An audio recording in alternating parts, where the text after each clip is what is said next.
vamos a hablar con el doctor Robert González, que es abogado y hermano de Katia González y está llevando su causa justamente con otros juristas. ¿Cómo te va, Robert? A ver si estás por ahí. Te saludo. Muy Sí, acá buenas. estoy, Leo. ¿Cómo te va? Buen día a la audiencia. Un gusto compartir con ustedes.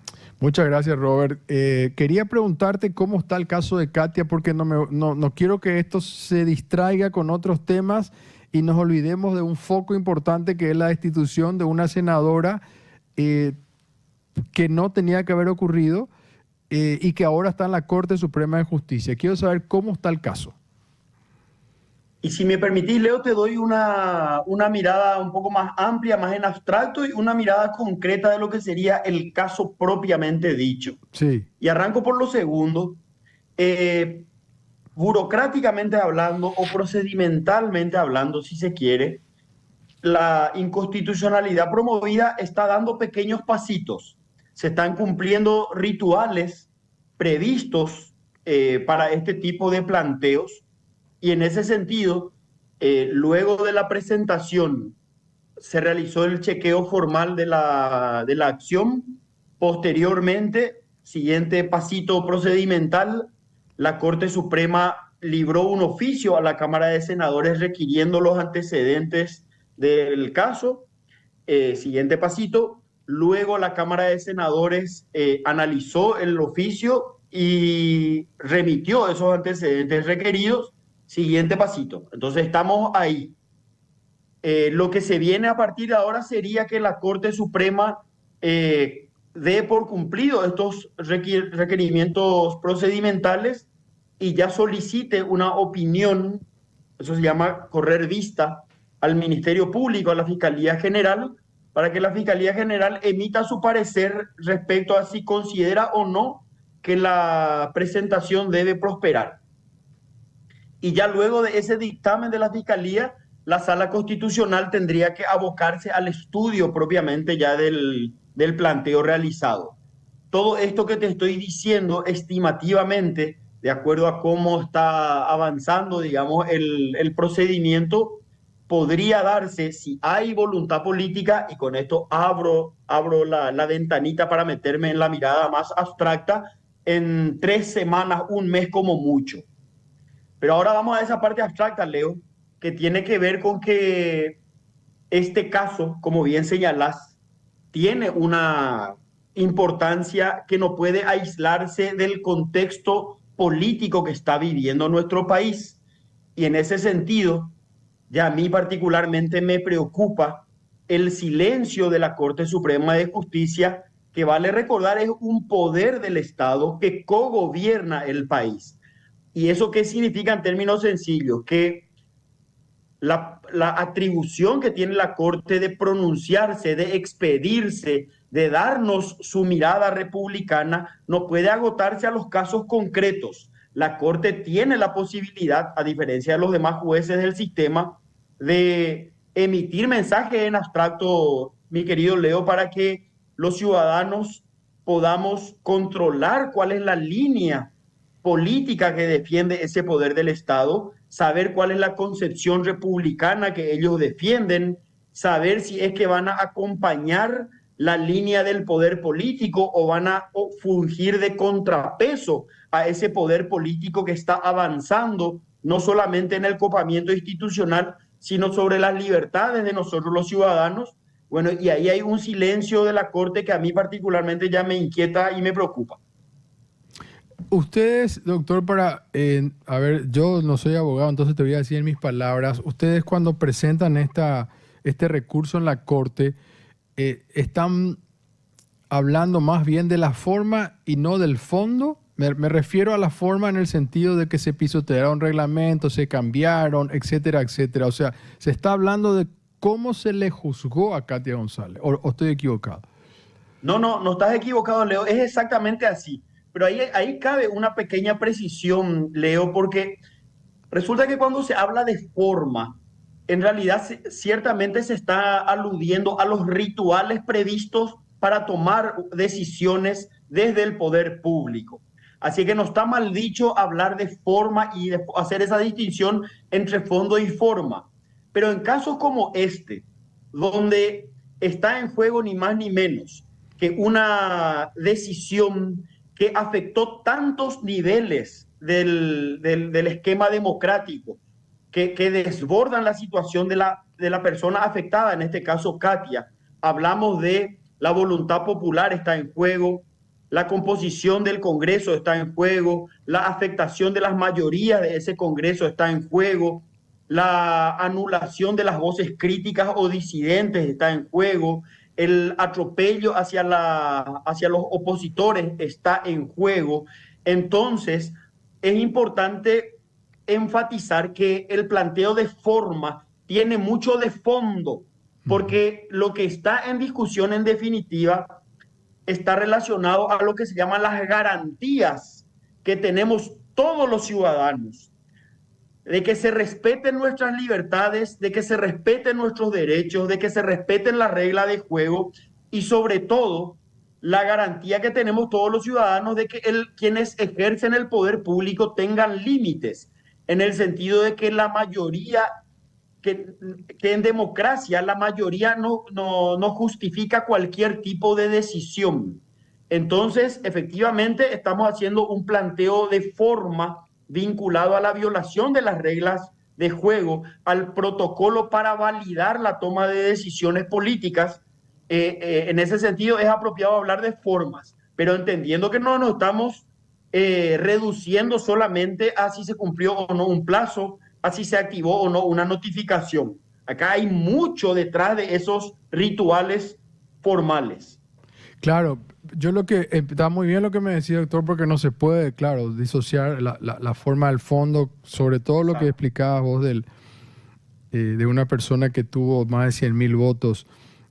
Por eso yo siempre me acuerdo de cuando le echaron a Lugo, que había un graffiti ahí sobre Mariscal López y Malutín, que decía, ¿y mi voto dónde está? Una cosa por el estilo, ¿verdad? Es decir, claro, si vos te fuiste a votar por alguien y a ese alguien lo sacan injustamente, tenemos que hablar del fondo.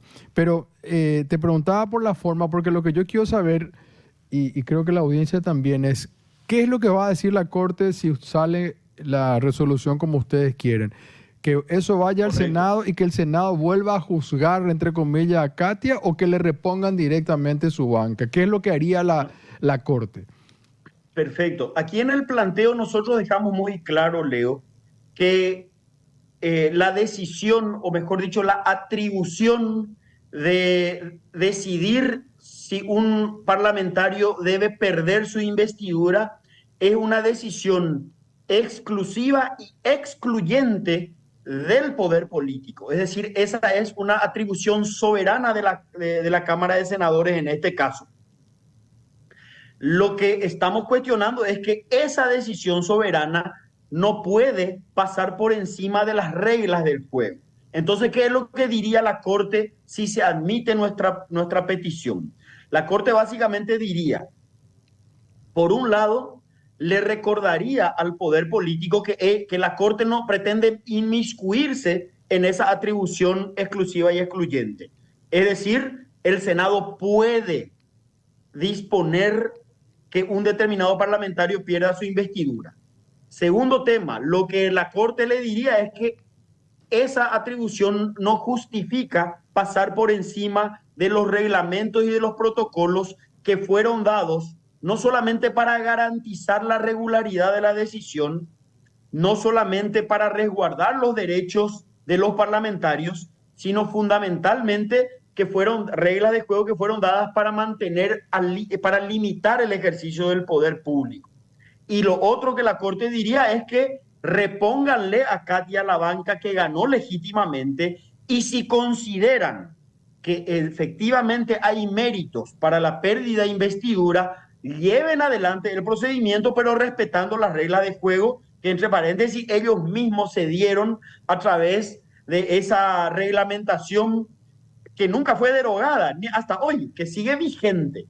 Entonces, ese es básicamente el resumen de qué es lo que la Corte tendría que resolver. O sea, yo te voy a decir mis palabras de nuevo, doctor, y yo sé que ustedes son los juristas, son demasiado precavidos porque tienen que serlo con la terminología, pero si la Corte admite lo que ustedes están pidiendo, tiene que el Senado volver a votar según los reglamentos que pisotearon, y ahí si sale lo que sale, bueno, está bien, pero tienen que volver a juzgar, digamos, con los reglamentos que se tenían que haber usado y no con los que se pisotearon, digamos. Y ahí puede cambiar la composición de la votación, o también pueden haber senadores que votaron en contra y que ahora se dan cuenta que metieron la pata después de todo lo que pasó, y que vamos a suponer que diga, tipo Silvio Velar, yo no quise votar, dice, bueno, voy a votar a mi conciencia ahora, o otros que, etcétera, etcétera. Ahí ya es una cuestión muy especulativa. Pero lo que debería hacer la Corte es decir, acá se hizo mal el procedimiento, vamos a empezar de nuevo y vamos a ver qué pasa.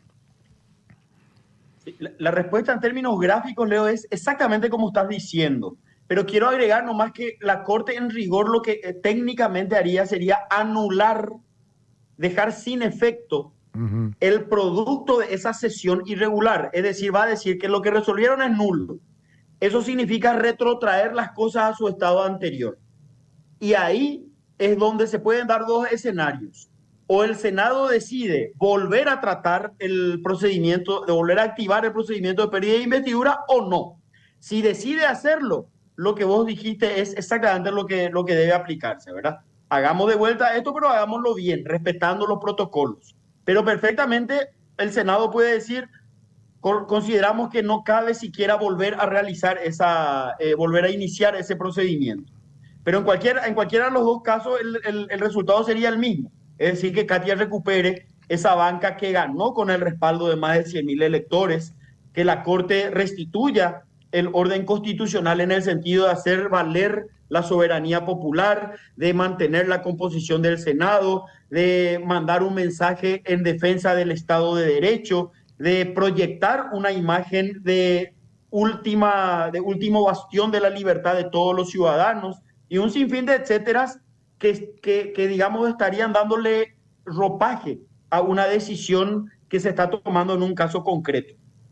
O sea, entonces hay como dos opciones ahí en el caso de que se den, que se admita. Una es que diga, reciba el Senado la respuesta de la Corte, y el Senado diga, bueno, la verdad que esto estuvo mal, según lo que explica la Corte, y vamos a respetar lo que dice la Corte, entonces se le restituye a Katia González su banca, y bueno, y después si alguien vuelve a presentar un pedido, se verá.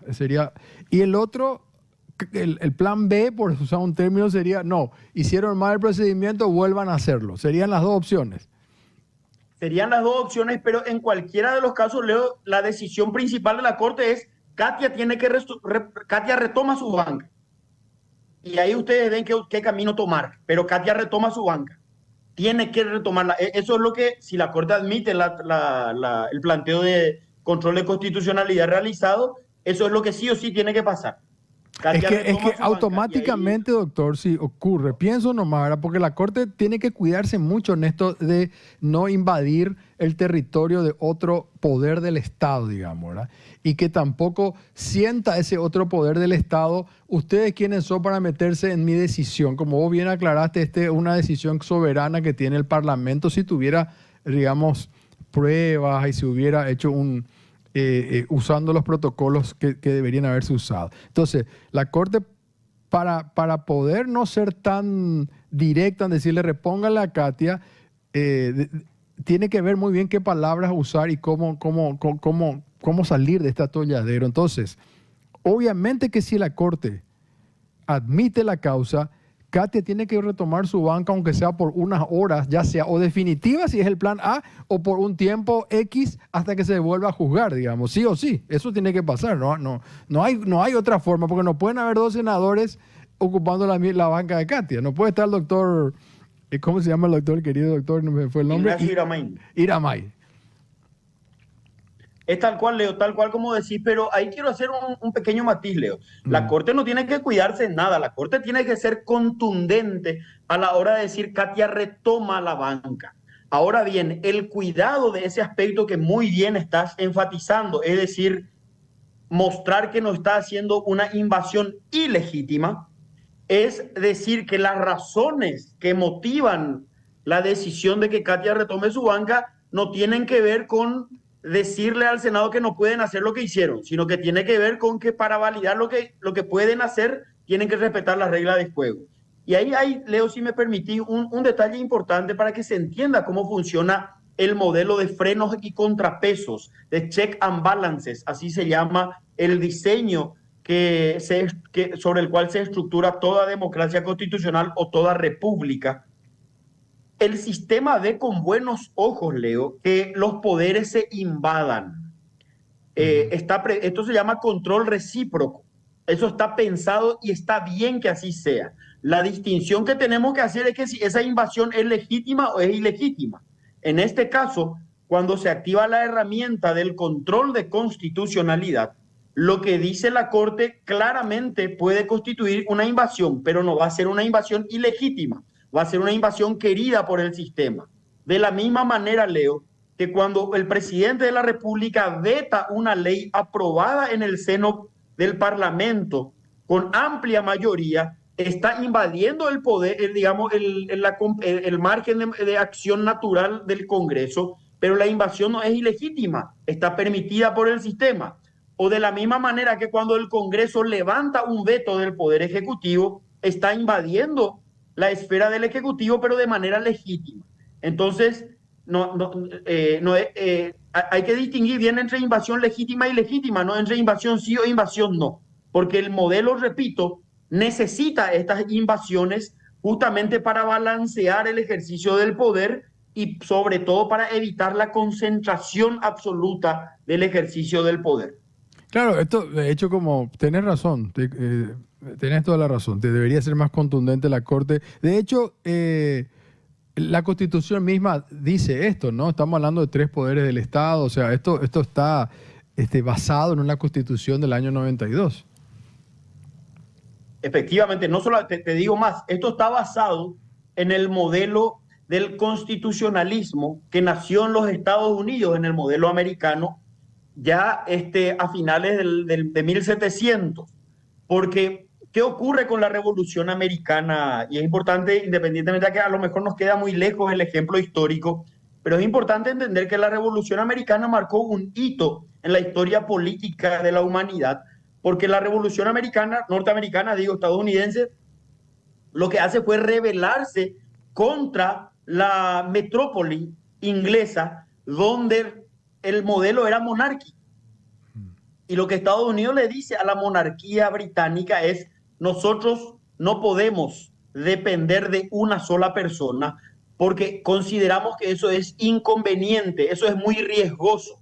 Entonces nosotros decidimos, dicen los norteamericanos, darnos un modelo de configuración del poder público, del poder político diferente, donde no vamos a concentrar el poder, vamos a dividir el poder, donde no vamos a permitir que una persona concentre todas las atribuciones, vamos a repartir esas atribuciones, donde vamos a intentar que esos 3 poderes, ejecutivo, legislativo y judicial, puedan cogobernar equilibradamente. Entonces, desde ahí nos viene el modelo republicano. Y así como la democracia alude a los orígenes del poder, el pueblo, la república alude a la organización de ese poder, concentrado o fraccionado, acumulado o dividido. Bueno, la república se decanta por no concentrar, por no acumular, por dividir, fraccionar y además que se controlen recíprocamente. Y esta fue una conquista de la humanidad, Leo, que permitió que las libertades fundamentales de los seres humanos tengan mucho desarrollo, no dependan de una sola persona. Y ustedes ahí, quiero dar el ejemplo de esto que estoy diciendo en términos históricos, ya traerlo a nuestro país. Radio Ñandutí, Leo, don Humberto Rubín, Leo, son ejemplos de la importancia de esto que estoy diciendo. Y don Humberto defendía todos los días las libertades, porque Ñandutí sufrió en carne propia la arbitrariedad de que una persona diga si ustedes pueden hablar o no hablar. Entonces, para evitar eso es que está el modelo republicano, donde si el Ejecutivo me dice no puedo hablar, yo puedo revisar esa decisión en el Poder Judicial para que tratar de dar la vuelta o no, de manera tal a que si alguien me va a decir que no puedo hablar, primero que se revise esa decisión y segundo que me expliquen por qué no puedo hablar o puedo hablar. Entonces, todo eso está en juego, Leo, y es por eso tan importante entender que el rol que tiene la Corte desborda largamente el caso concreto de Katia. Están en juego nuestras libertades, está en juego ponernos a prueba si aprendimos o no de nuestra historia reciente, Leo. Y con relación al caso de Katia González, ¿hay algún antecedente, doctor, relacionado a una banca en Paraguay, digamos? ¿Hay algún antecedente de restitución de banca o nadie se fue nunca a la corte? No, hay muchos antecedentes, pero esos antecedentes, Leo, están dados fundamentalmente en los tribunales internacionales, concretamente en la Corte Interamericana de Derechos Humanos. Paraguay, en ese sentido, para nuestra vergüenza, es un gran promotor de jurisprudencia supranacional, de jurisprudencia de la Corte Interamericana. Y hay muchísimos casos, el último, el más reciente, el del exministro Bonifacio, de la Corte, Bonifacio Ríos, donde la Corte Interamericana tiene que recordarnos como país que hay decisiones que son inaceptables, son decisiones que repudiadas por el modelo republicano. Así es que hay muchos antecedentes, pero lamentablemente no a nivel local, sino a nivel internacional. De ahí la importancia de que esta Corte renovada, esta Corte cuyos nuevos integrantes están haciendo un trabajo interesante para defender el capital y construir el capital institucional tan deteriorado de la Corte Suprema, nos demuestren que efectivamente van a ser coherentes con el discurso que todos ellos defendieron cuando postularon para ministros de la Corte, es decir, un discurso de defensa republicana. Entonces, es importante de ahí ese mensaje que yo sostengo que la Corte tiene que dar en abstracto, porque es donde nos va, a través del cual nos van a mostrar de qué lado se acuestan, si aprendimos o no la lección, si van a honrar o no esa jurisprudencia internacional que viene condenando al Paraguay de manera reiterada y sistemática, si van a defender su capital institucional poniéndole límites a esa invasión o a ese copamiento desmesurado del poder político, si en serio van a ser coherentes con su palabra, si van a ser medianamente, pero medianamente consecuentes con el discurso que utilizaron cuando hace un año y medio se declararon inamovibles en causa propia hasta los 75 años, utilizando el argumento, Leo, de que ellos estaban obligados a declararse inamovibles porque esa era la salvaguarda de la independencia judicial y de que todos los ciudadanos íbamos a saber que con ellos contamos cuando se atacan nuestras libertades. Bueno, ahora hay varios casos concretos donde se está poniendo a prueba la coherencia de la Corte. Es importante que se expresen, que nos digan de qué lado se acuestan, para que la ciudadanía entienda en términos sencillos. Y eso no está pasando, y reitero, confiando y mucho en esta Corte renovada, a mí empieza a inquietarme que en el país están pasando cosas de mucha densidad. Los jóvenes en las calles nos están marcando el camino, nos están mostrando con ese coraje y compromiso cívico que están preocupados porque hay un momento constitucional relevante. La Corte no está moscándose los bigotes en este caso y me preocupa. Doctor Robert González, gracias por tu tiempo, un fuerte abrazo. Fuerte abrazo, Leo, gracias a ustedes por el contacto y a las órdenes siempre. Igualmente, caso Katia González, entonces esperando que la Corte Suprema de Justicia renovada, como dice el doctor, dé un ejemplo al país y también al Senado paraguayo, diciéndole restituyan a Katia González porque lo que hicieron está mal. Eso es lo que tiene que hacer la Corte.